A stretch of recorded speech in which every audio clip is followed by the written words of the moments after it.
Welcome to the 11.2 video, which is over recursive sequences.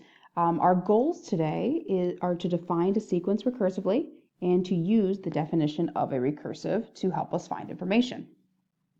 So if you haven't studied recursive rules before, I think that they're kind of neat. So what a recursive rule is a formula for writing the terms of a sequence, but it's completely and utterly defined on your previous term.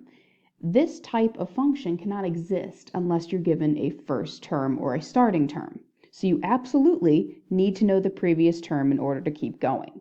So I think the best way to just show you is to jump directly into an example.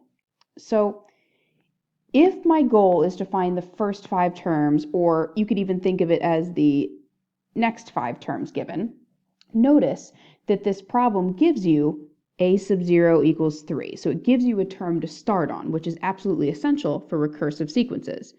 And again, recursive really just means defined on the previous terms. And so not only does it give you a starting term, it also gives you a function. So sometimes the vocabulary can be confusing or the symbolism can be confusing. So in the previous videos, a sub k plus 1 really meant your next term. So what I'm going to do is label this as your next consecutive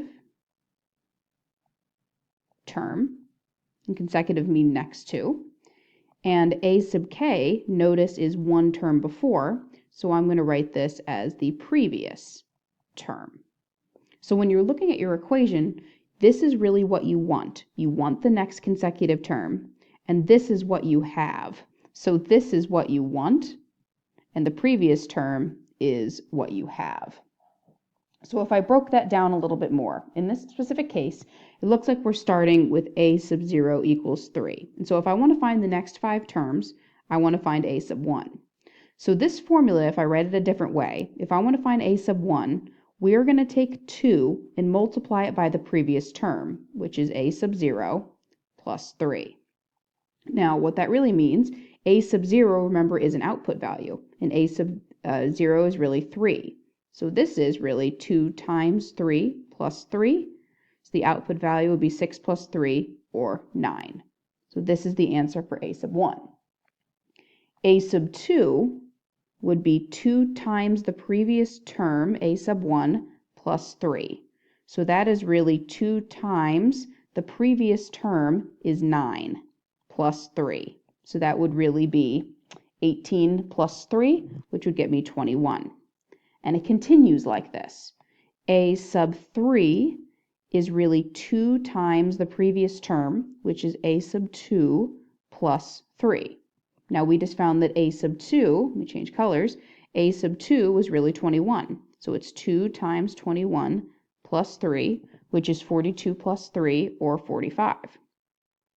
A sub 4 is 2 times a sub 3, the previous term, plus 3, which would really be 2 times 45 plus 3. 2 times 45 is 90. 90 plus 3 is 93. And so if you kept going with that pattern, you would get a sub 5 equals 189 if you applied the same logic. So if it helps you, if this up here is confusing, feel free to write your equations in terms of what comes before it. So a sub 1 is really 2 times the previous term. A sub 2 is 2 times the previous term, which is a sub 1. This is what helped me understand recursive when I first started. This next example, notice again, in order to do recursive correctly, it has to give you a first term, which it did. On the first position, the first term is 3. It also gave me a function. It says that the next consecutive term that I want is 2 times the previous term minus 1. So if I wanted to write down what this really means again, this a sub 2 would really be 2 times a sub 1 minus 1. 2 times a sub 2 minus 1. 2 times a sub 3 minus 1. 2 times the previous term, a sub 4 minus 1. And so I'd have to kind of go through that math. Here, a sub 1 is 3, so it'd be 2 times 3 minus 1. 2 times 2 gets me 4. So the next one, 2 times the previous term, 4 minus 1, is 2 times 3, or 6. 2 times the previous term of 6 minus 1 is 2 times 5, or 10. 2 times a sub 4, which we found to be 10, minus 1, 2 times 9 is 18. So here are my output values. And remember, from the previous video, you could write this as a finite sequence. But because it is recursive, you could also think of it, if you put a dot, dot, dot, as more of an infinite sequence.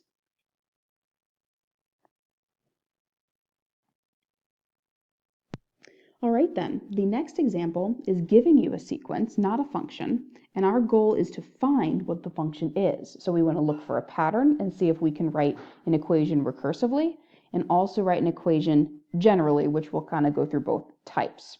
Now recursive, if we look back on the last screen for a minute, notice that both functions started with the next term is something happening to the previous term.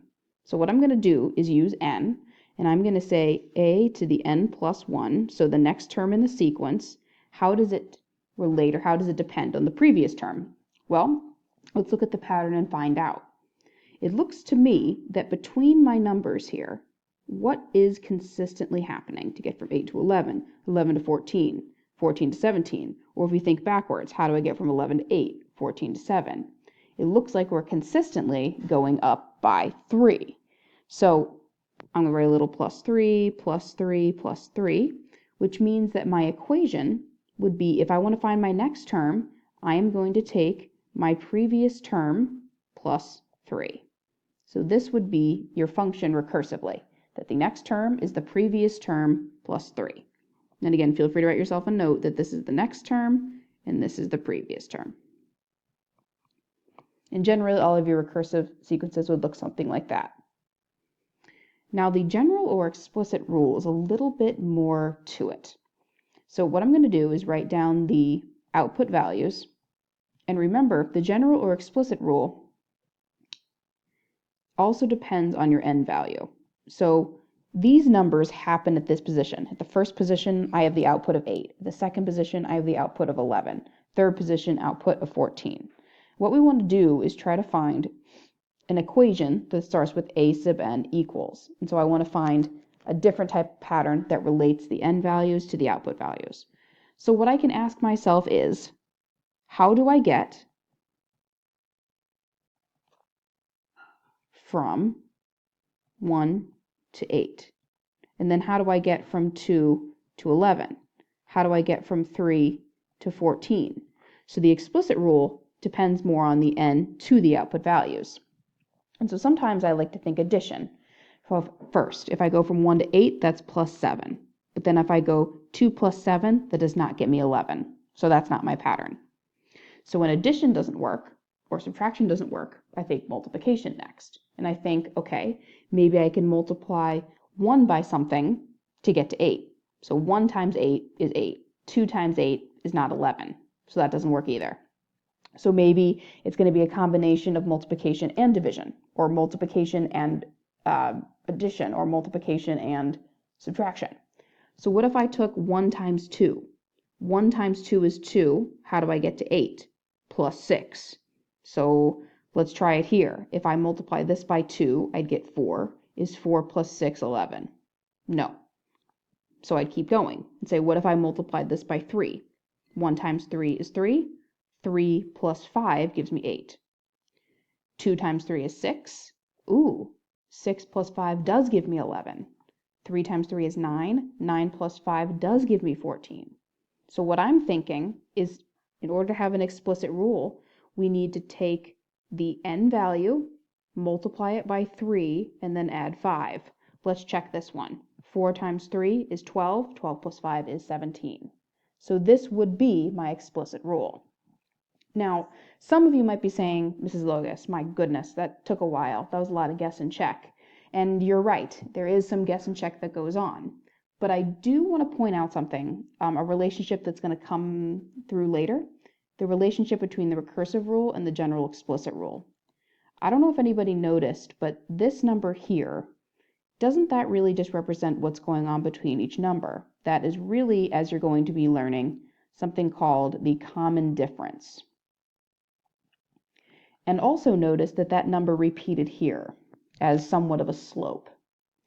So because we have our common difference, and because both of these lines in a way are linear, there is going to be a relationship between the common difference of the recursive rule and the number you multiply by. And we're going to do another example to see if that works. Now, one thing to keep in mind though is your pattern has to be consistent. We had to have a consistent going up by 3 in order for this to work and for this to work. So let's just kind of hold off a little bit on the exact reason why this works, but just keep it in mind as we keep going. Let's take a look at the last example, and I'm doing these all with you today because I feel like there's a lot of guess and check going on. Given the sequence -3, -23, -43, -63, we want to find the recursive rule first, then we want to find the general and explicit. So the recursive rule always starts with the next term that you want and depends on the previous term. So it looks like to me that to get from -3 to -23, I'm subtracting 20. Let's see if that continues.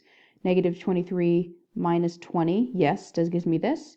-43 minus 20 does give me -63.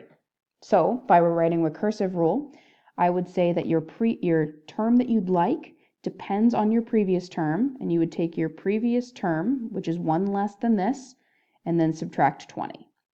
So this would be your recursive rule. And I find that recursive rules a lot of the time are easier to write than general or explicit rules because, just like the last example, I'm going to rewrite my pattern here, but I'm also going to write the ends on the top. So we're on position 1, position 2, position 3, position 4. And again, we want to ask ourselves, how do we get from 1 to -3? How do we get from 2 to -23? 3 to -43? And so again, you could think addition. You could say, how do I get from here to here? Is that the same pattern as here to here? Doesn't look even close. So instead of doing as much guess and check, I kind of wonder if this number here is going to come into play. And last time, let me scooch back, on the last example, this ended up being somewhat of a slope.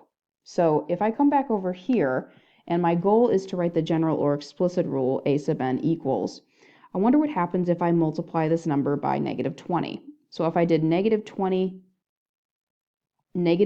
times 1, that would be -20. And how do I get to -3? Well, I would have to add 17. Let's try it again. If I take -20 times the input value of 2, if I did the same thing as this one and added 17, would I get to -23? Well, is -40 plus 17 -23? Yes, it is. -20 times the input value of 3. If I add 17 again, a consistent pattern, that's -60 plus 17. Yes, it happened 3 times, so I think this is my pattern. So to get the next terms, I would take my n value, multiply that by -20, and then add 17. So please keep in mind that the common difference here does help you get this equation. That I've just noticed over the years really helps me. Why do we need to find both of these equations? Well, remember that the recursive equation completely depends on the previous term. So this one only works if you have the previous term. This one, however, works no matter which terms you have, if you have a term or not. This means that I can plug in any n value I want anywhere in the sequence and I can find the output value. So this one's actually more helpful in the long run. This one's only useful if you have the previous term. All right, guys, thanks for sticking with me. I look forward to seeing you in the next video. Well, I guess not technically seeing you, more talking with you or I guess at you. Nonetheless, I look forward to it. All right, bye.